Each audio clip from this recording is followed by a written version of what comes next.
পুরান ঢাকা বুড়িগঙ্গা নদীর তীরে গড়ে ওঠা রাজধানী ঢাকার সেই পুরনো অংশ, যেখানে প্রতিটি অলিগলি ইতিহাসের গল্প বলে। ধারণা করা হয় প্রায় ৭০০ খ্রিস্টাব্দে এখানেই ঢাকার গোড়াপত্তন হয় এবং ১৬০৮ খ্রিস্টাব্দে এটি আনুষ্ঠানিকভাবে শহর হিসেবে গড়ে ওঠে। পরে ১৯১০ সালের দিকে এটি ধীরে ধীরে বিস্তৃত হয়ে গেন্ডারিয়া থেকে হাজারীবাগ এবং সদরঘাট থেকে নবাবপুর পর্যন্ত ছড়িয়ে পড়ে।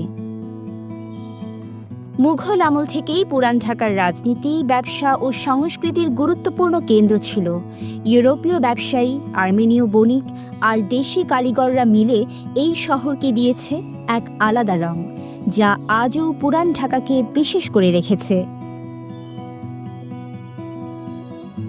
ভ্রমণ গাইডে আজকের পর্বে আমরা ঘুরে দেখব পুরান ঢাকার সব